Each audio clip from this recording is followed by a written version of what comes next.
Across the Park podcast is proud to be sponsored by Globe Gas and Heating.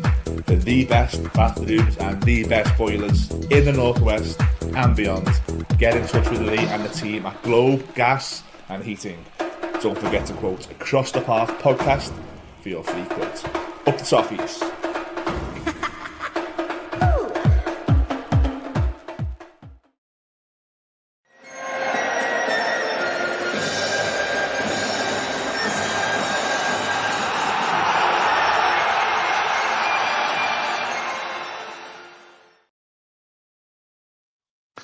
Hello, welcome to Across the Park podcast, an episode that me and Judgy for the past couple of seasons have said that we're going to do.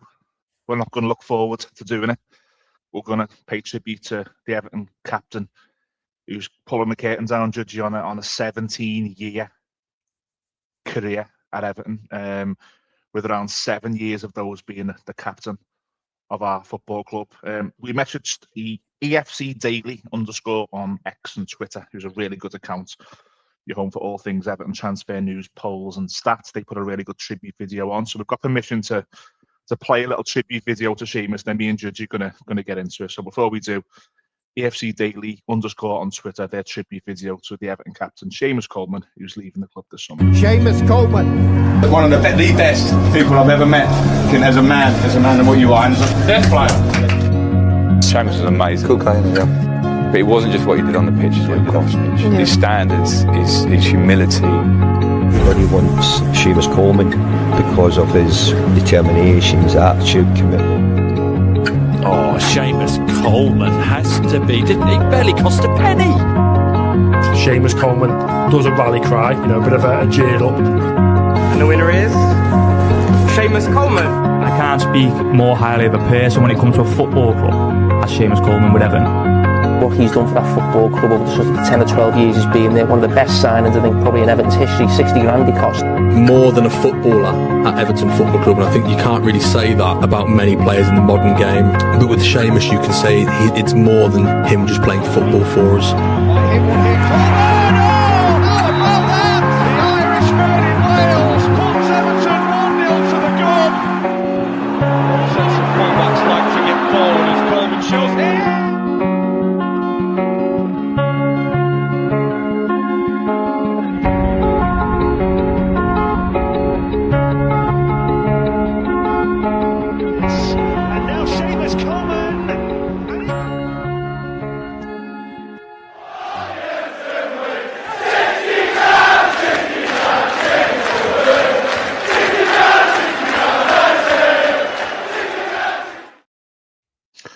Some of the goals there, some of the play, the song, and it's all coming to an end. Judgy, what's your instant reaction to the news that Seamus is leaving Everton at the end of the season?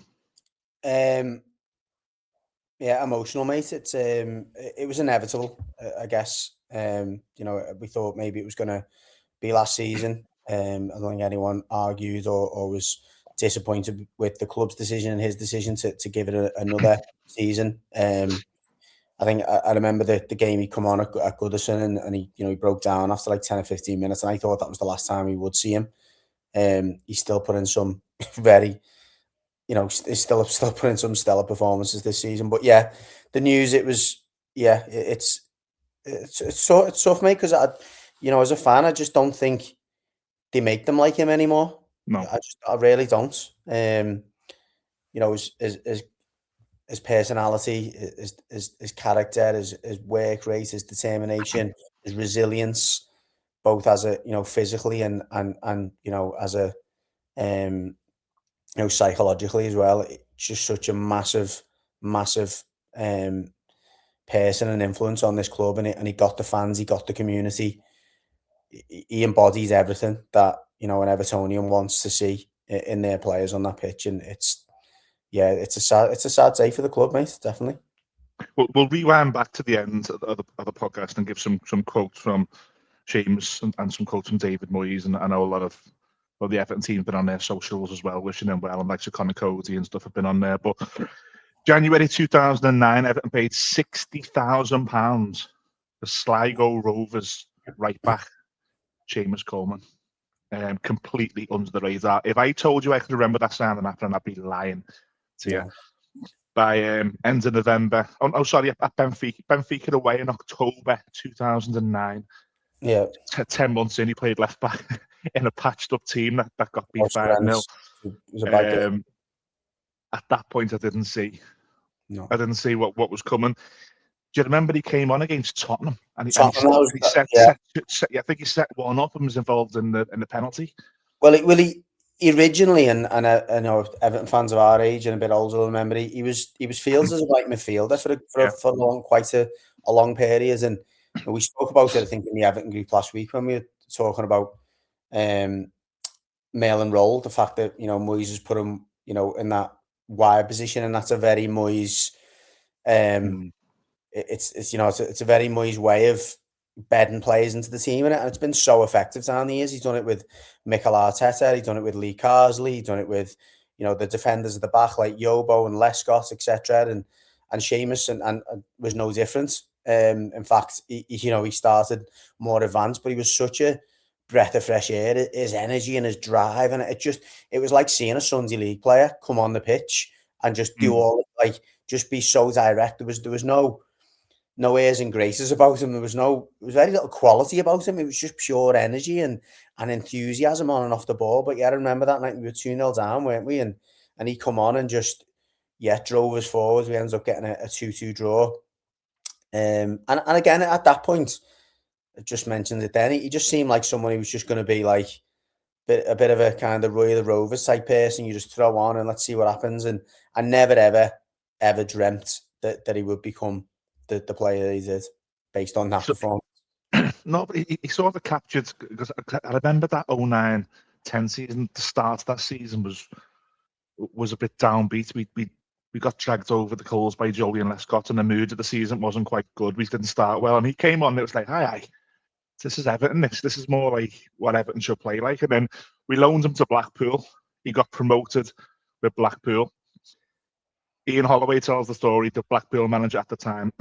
They were all in on, please let us loan him again. It'll be the difference in us staying up and not. Moisey hooked him back, and as you said there, he plays in right midfield in the 10-11 season.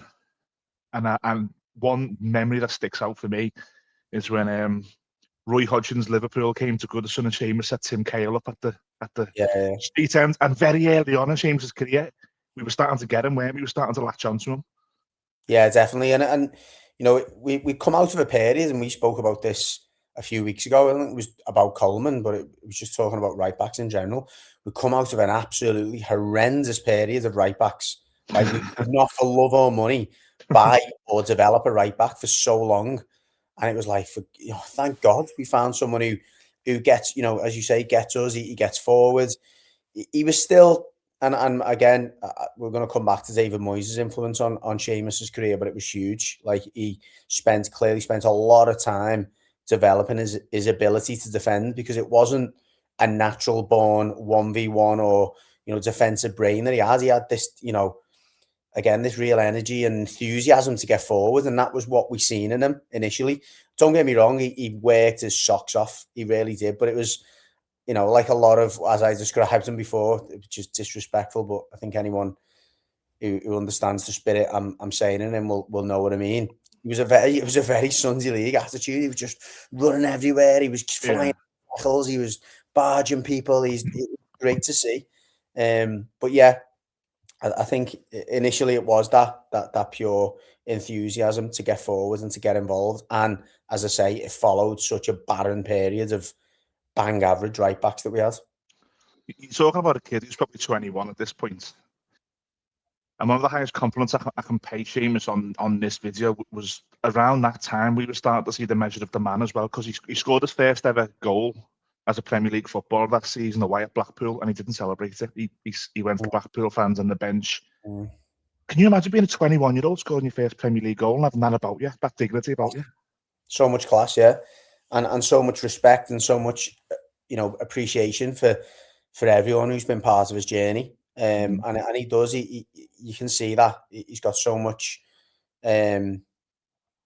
Such a humble man, clearly on and off the pitch, and we've seen that down the years. Such a kind and generous man, and again, he's, like I say, he's got so much respect for the people and the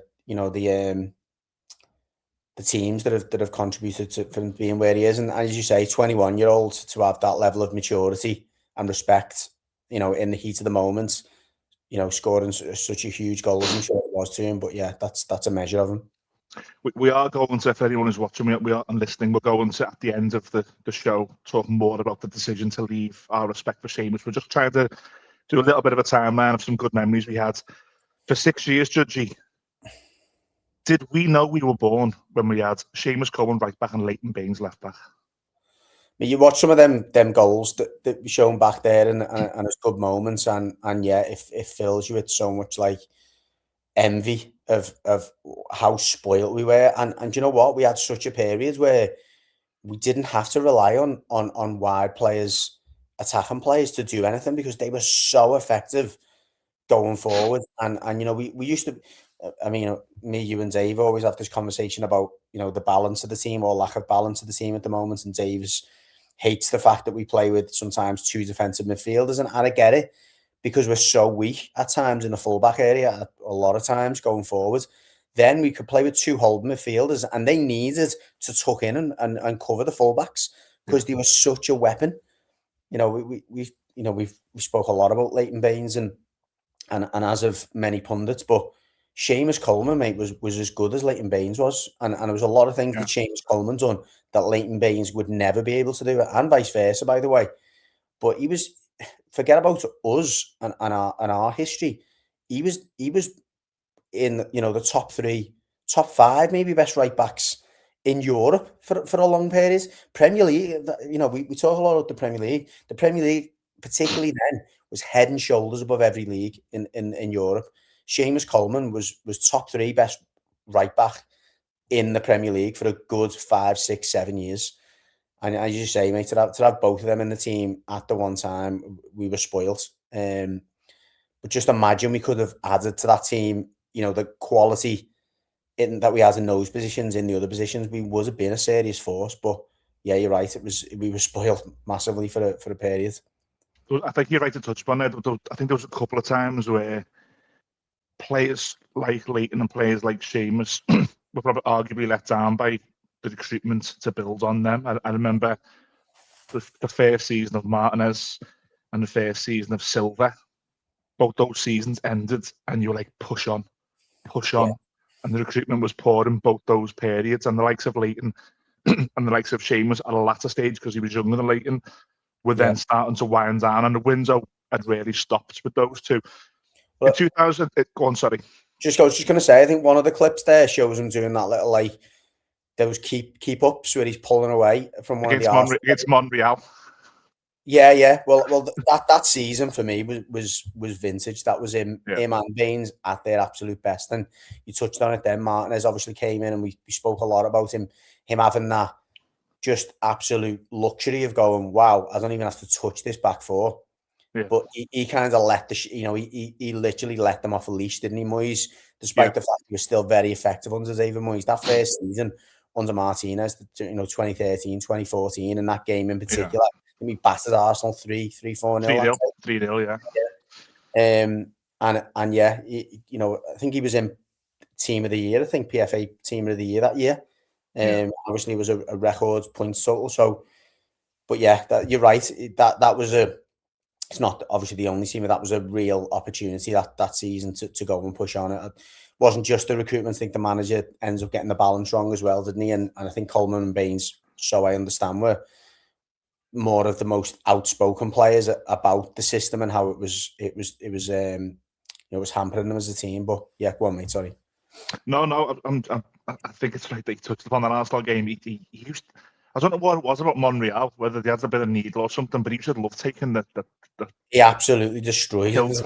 It was a few times in the game, his keep you ups, and then there's a little curly term which megged him and stuff, and that was a really good period as a fan. And it was almost like me and you'd meet up for a bottle of beer and a steak pie before the game, and we'd talk about the team, and there would never be right back is a problem. It would just be like, oh, you just don't talk about it. You would talk about maybe who would play the left mid or whoever, but you'd just be safe. You were safe there for a decade with Seamus. Do you know what as well? And again, it's maybe it wasn't like it, but I'd beg someone to question me. I don't ever remember criticising him. I really don't. Like, obviously, later on, when you could see, the age Slow was down, maybe yeah. and it's slowing down, but I really don't like it. And I look at the players we've had, even the best players we've had over the last 3 or 4 or 5 seasons, and you can always remember games, periods where they've just been off the boil or, not really quite been at it. I just don't remember ever being in that conversation or that ever being a conversation about Seamus Coleman. He was always giving you something, and you always knew you were getting 7, 8 out of 10 every week, just because of the pure work rate, as I say, the discipline in his defence, the balance that he managed to achieve between being a good defender but getting forward and always providing that width and that option. Yeah, and I think we might get some Irish Evertonians watching this. I think it's right to bring in what a great player he's been for Ireland up until states, including the October, November qualifiers, where he was playing against. Was Portugal he played against? And it was like man of the match or something at 37. Yeah, he played 90 minutes. I think they brought him off in stoppage time or something because he literally couldn't. He was just absolutely couldn't walk. And I was smiling watching the full time. It's a shame he never got over the line, Ireland, because it looks like he's going to continue playing, and he would. But I remember watching the scenes where they qualified for the qualifier, and he was just like that with the Irish fans, the Irish flag, and such a great guy. And that brings me to 2019, where club captain Phil Jagielka, his contract is not renewed. Father time waits for no man. Jags was 37. Leighton Baines was still there, albeit he was out the side at that point. Luca Dean had replaced him. All signs pointed to Seamus, and good Lord, we'll get into it a bit more in a few minutes' time. But that period from then till now, I wouldn't want no one else to be the Everton captain. No. I mean, custodian. The word custodian comes to mind because he literally was holding that club up at times and was always there when we needed them.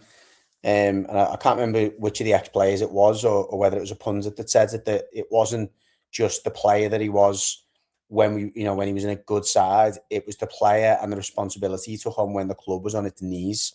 Yeah. And it's fair to say, and this is the unfortunate thing, it wasn't a great period for the club. It wasn't.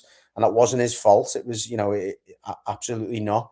His period as captain, unfortunately, you would want to forget for the wrong reasons. I know.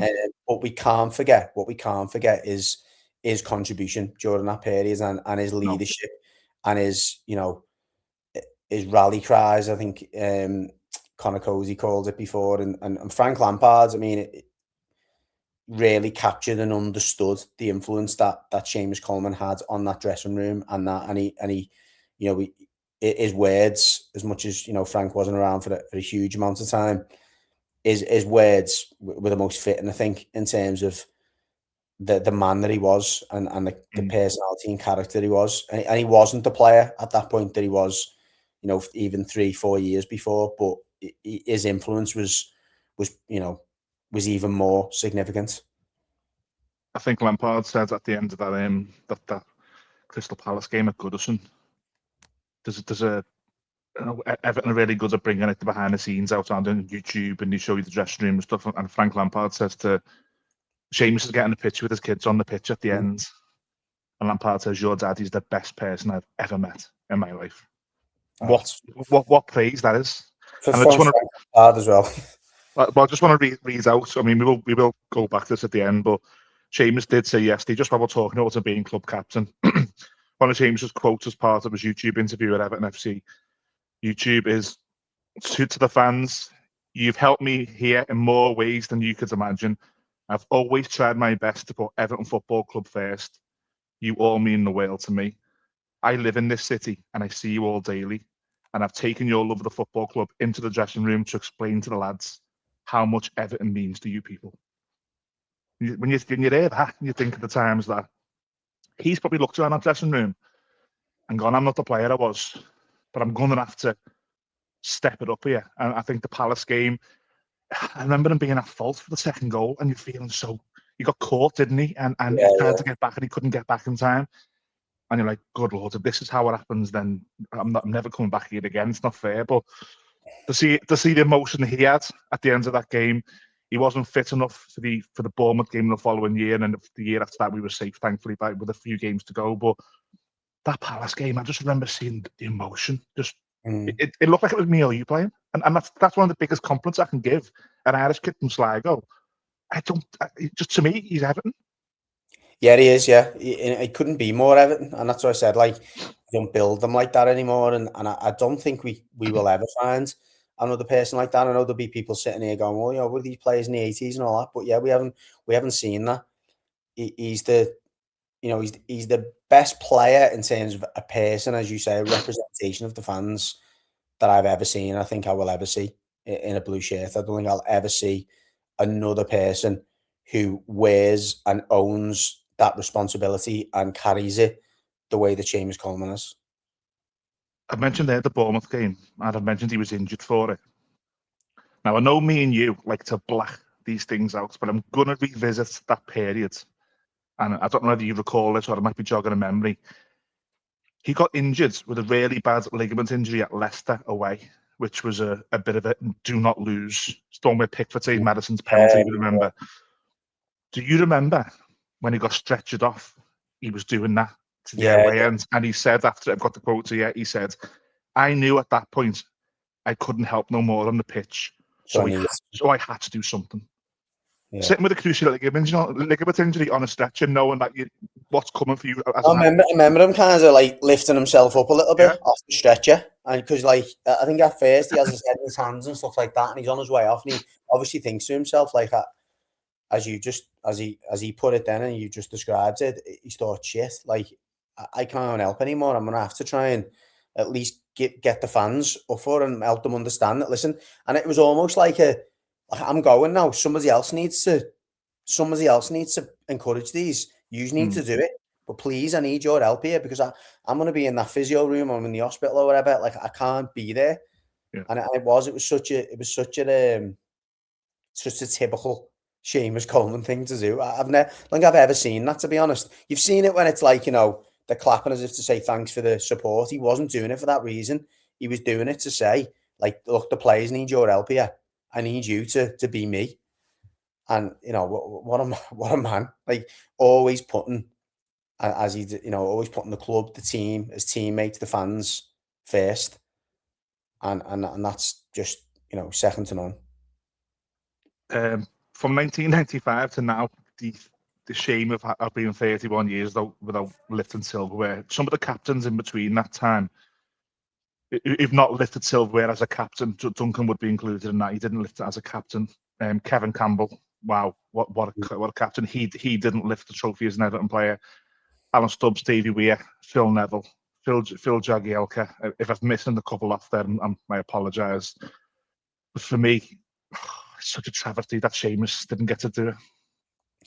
If anyone deserves it, mate, it was him. And like I've said it, I haven't said it very often at all because we've had a lot more players who don't give a fuck about fans than we have who do. But he goes into the bracket of I would have been just as happy for him as I would have been myself. Do you know what I mean? Yeah. I would have just been like, so it would have, you know, I think any trophy at this point will bring a tear to the eye because it's been so long, but it would have been so nice to see him at the trophy, and I would have been proud of him. Do you know what I mean? Like, yeah. Be proud of him. And I again, I've said it a few times. I can't see myself feeling that way personally about a player because he gave us as much as we've gave him, like if not more. You know, we would be here all day. You know, we're talking about some of the games he's played, and you know, and some of the, you know, the performances and contributions on the pitch and in the dressing room.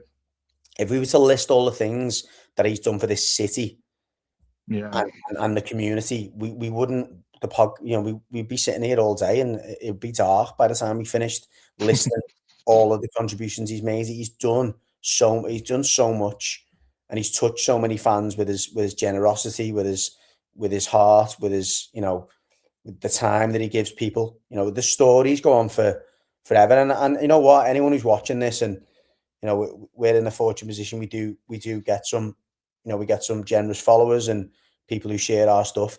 Any memories you've got, any stories, like share them, get them out there, because he deserves the credit, and he's always been, as I said before, so humbly. He doesn't blow his own trumpet. He likes to stay in the background. He likes to contribute. The amount of anonymous donations he'll have made down the years that we'll never hear about, but he deserves the public's credit. So any memories you've got around him, signing stuff that maybe he's gone out of his way to do or whatever, please share them, because if he's not going to get the trophy, he should be wearing that.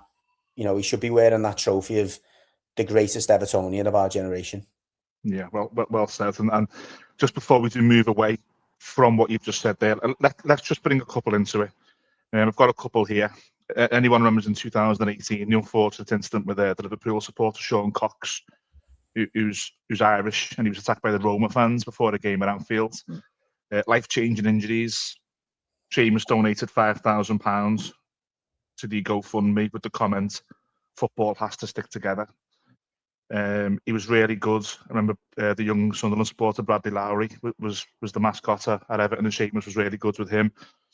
There was what Seamus intended to be a private moment, which was put on Twitter, where he chose to go at like midnight to lay some flowers for Diogo Jota. And when he was approached by a supporter, he said he just didn't want the cameras to see him. He wanted to just pay his respects. The FC Academy put on their X yesterday that no current player or no player of the generation has done more to support the academy. And obviously EFC in the community, there's always great images and stuff. And as Judgy said, that's the stuff that we see. Like, it's crazy. Let's wind down just looking at his Everton career, Judgy, and then we'll close out with our own sort of thoughts and tributes. I think it's nice that he got to captain Everton for the final game at Goodison, and I think it's nice that he plays at Hill Dickinson Stadium as well. Yeah, he deserved that.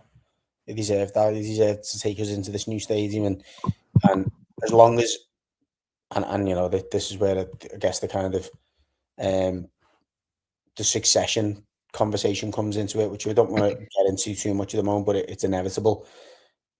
Is that coming into the stadium, there's nobody else who deserves to take. Yeah, and the point I was going to make there, sorry, got lost in my thoughts there. Whilst he's here, nobody else will be the captain. Doesn't matter who's wearing the armband. Nobody else will ever be Everton's captain, other than Seamus Coleman while he's here. And I think that's right, and it's only fitting. And I don't think anyone would. I think the other players would be embarrassed to call themselves the captain while he's there. And that's how it works in life. It happens in talk about football a lot, about being similar to businesses. You've got those people in the office or people in your way who will always be the boss and the kind of leader, regardless of title. And that is Seamus Coleman. And again, I'm sure most Evertonians would have been looking forward to seeing Seamus Coleman out there and seeing how far the club have progressed because of him. He's not the only one, obviously, but make no mistake about it, he is one of those players. I think Pickford's in the conversation as well. We would not be in that stadium now had it not been for his contribution and his, the stuff that he's done on the pitch and the way that he supports the team off the pitch to get through that period. So yeah, so significant to have seen him, walk out there for us, in this magnificent stadium. I shudder to think who's been our first game at Hill Dickinson Stadium. That's Seamus Coleman not been in that dressing room. It's a scary thought. Judge David Moyes said yesterday in his pre-match conference for the Sunderland fixture, they obviously asked him about Seamus. He did say Everton had offered him every contract under the sun, and he said Seamus wants to continue playing, and David Moyes respects that. And once that's finished, the desk will be here waiting for him. I think a lot of people have took that, me included, as he probably wants to play a bit more football, which is fine. He's good. He said himself he's going to play the games for Ireland, and then he's going to assess where he is. There's been links already online. Frank Lampard's Coventry and Celtic. Whoever gets Seamus is a lucky football club. Absolutely, both of those tick a huge box. Obviously, we spoke at the start about the admiration and immense respect that Frank had for him.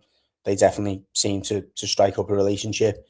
I'd like to see that. I'd love to see him in the Premier League, one last dance, and to see him at a club like Coventry with a manager like Frank Lampard feels right. Although, on the other hand, it's like it doesn't feel right for him to be in the Premier League and not be representing Everton. Celtic, obviously, with his Irish heritage and all that, would be special, I'm sure, for him. And I'm sure, it's not a huge amount, distance to travel for him and his family. But look, that's going to play a factor. And look, I know a couple of my friends whose children go to the same school as Seamus, and he's very much, as we know, a family man, and his family mean the world to him. And wherever he goes, it's not going to be far, because we won't want to be dragging his family across the country. So I think geographically that'll be a factor. But both of those feel like a nice fit for him. I think we're at the end. 30 minutes of talking about some of our favourite Seamus Coleman memories. Like Judgy did say, please leave your comments. Please leave your memories. It's funny this, you don't know who watches these videos. Like his friends and family could be on a YouTube hole in 3 years' time and looking at these. So it'd be nice for you to leave your comments in the below boxes on YouTube or on your mobile phone, just your favourite Seamus Coleman memories. But Judgy, it's going to leave a massive hole in the football club. To summarise and to close out, I mean, I'll say he said thank you to the fans. I want to say thank you to Seamus for just being such an amazing footballer and an amazing captain. You got anything further to add to close us out? No, he was the first player whose name I put on my child's shirt, and it was only ever going to be one player for me. For a player to represent, again, I've said it a few times, that there's no other player that's represented the fans and this club like him, and he'll forever have a special place in mine and my family's heart. And yeah, I love him like he's a family member. He's a player who, and again, just because of how much he shared with us as fans and how passionate and how emotional he's been, it just feels like someone you know so deeply, and it is going to leave, as you say, a hole, and that's right. That hole will never be filled for me. Whatever the succession is, it's never going to live up to that man. So yeah, like you, Millsy, I can't thank him enough, and I wish him and his family, that as much prosperity and happiness as possible. Well said, mate. Well said. We wish you all the best to the current Everton captain, Seamus Coleman, who's closing down his Everton career. As we're recording, we've got 2 games left. I really hope there's a chance to see him and give him the send off. Anyone who's watching this before the Sunderland game, which is 17th of May, tomorrow, the 1878s have asked that on 60 minutes the ground stands up and sings a song. I'll certainly be part of that. I know Judgy will be as well. That'll bring a tear to the eye, no doubt about it. Yeah.